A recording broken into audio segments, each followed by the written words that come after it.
So this past weekend on Golden Boy Promotions and DAZN, from the theater in the Virgin Hotels in Las Vegas, we got to see Kid Austin, Floyd Schofield go toe-to-toe with Rene, Tellez, Giron.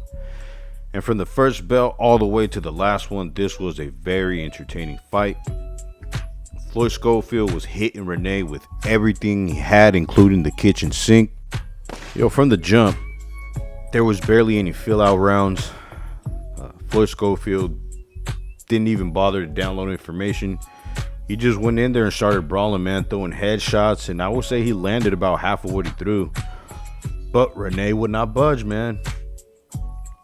Rene would not budge. And for the most part, Rene is slow, right? Very slow fighter. Rene was definitely outmatched. He was outclassed. He was outmuscled. Rene Tellez it just seemed like he was out of his league. But one thing that Rene Tellez had going for him is the dude had a hell of a chin, just made out of concrete. This dude took everything Kid Austin threw. It was actually very impressive. I was actually very impressed by the way Rene took this beating. He took a beating like a gangster, because in the second round, Kid Austin had Rene hurt. I thought this was going to be an early night. I thought he was going to get him out of there, but nope.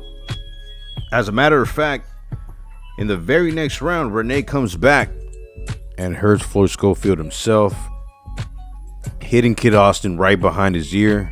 Now, this could have gone a lot worse than what actually happened, because Floyd Schofield pulls a Deontay Wilder in there. While the fight's still going, he shows his back to his opponent.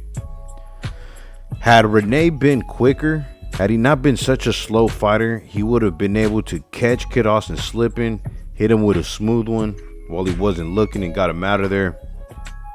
But lucky for Kid Austin, the ref steps in there and stops Rene from hitting him, and Floyd Schofield survives the round.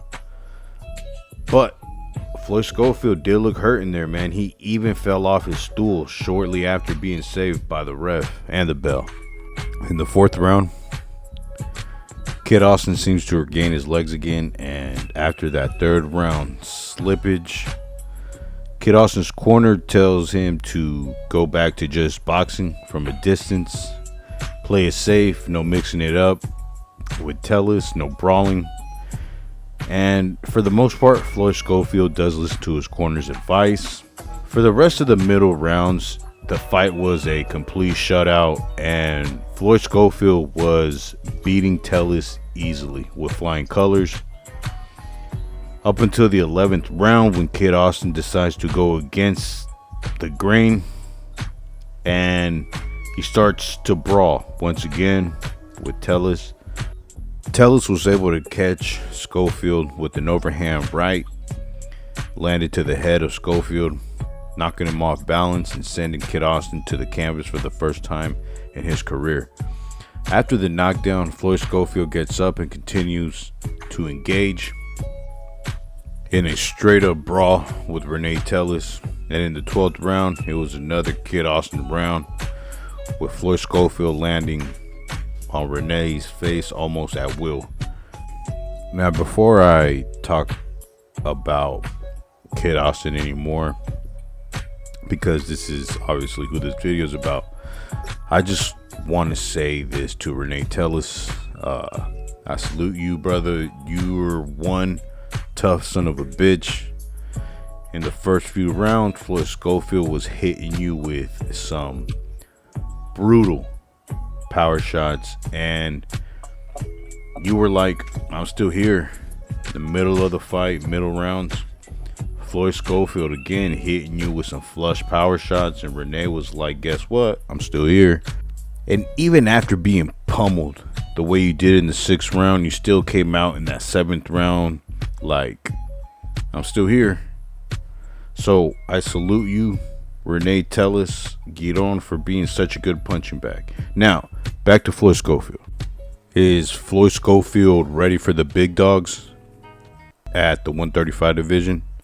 The Shakur Stevensons and the Tank Davises? No, not at all. Floyd Schofield is not on Shakur's level, and he's not on Tank's level. In that fight we just watched versus Rene Tellez, there was a few things that I've noticed, but I'll start with this one. One thing that I did notice is that Kid Austin does way too much. He switches stances way too much, from orthodox to southpaw, way too much, and that's a fast and certain way to getting knocked out. Had that been a better opposition in there, like a Tank Davis, try all those stance switches, and yeah, you're getting knocked out in there. Another thing that I noticed about Floyd Schofield is his lack of ring IQ. He's fighting just simply off of his physical gifts. His physically speaking, he's very talented. He's very athletic and he's strong as hell, but his lack of ring IQ, I think, is what's holding him back. And the reason I think that he lacks ring IQ is because he's inexperienced. He's just lacking experience is all. He's young, he's only 22. He's still learning. But yeah, there's a lot that needs to be learned. Like, he didn't set any traps on Rene. Basic shit like keeping his high guard up. Had he kept his high guard up in the 11th round, he probably would have avoided being knocked down. After the fight, I heard Oscar De La Hoya critiquing his fighter, and he said that he gives Kid Austin a C- performance. I thought that was a bit harsh. I know he made some mistakes in there, but at the same time, he did a lot of things right.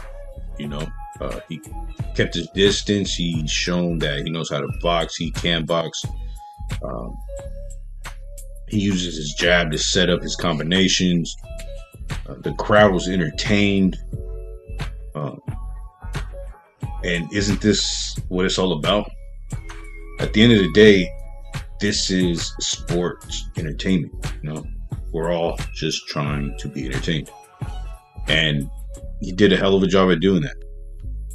There's one more thing I wanted to talk about before closing out this video, and is one thing that I noticed in the corner of Kid Austin was that Ronnie Shields is not the head trainer. Kid Austin's father is. And I noticed that all Ronnie Shields did was feed Kid Austin his water and, clean his face with a towel.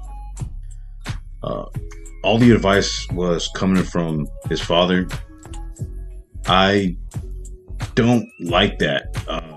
I think that the role should be reversed. I say Ronnie Shields should be the one talking and giving advice, and the father should be feeding Kid Austin his water. But it is what it is, and it was what it was. In closing, Floyd Schofield, stay away from Shakur for now. Stay away from Tank for now. Don't even mention their names right now. Just keep your head down. Stay focused. Continue to work and perfect your trade. Maybe fight one of the guys that Shakur or Tank has fought already, like Frank Martin. I would like to see that fight. Or George Kambosos or Regis Prograis. Someone like that has been in the ring with the big names. But, ladies and gentlemen, boys and girls, that's all I got for this one. Let me know what you guys think in the comment section.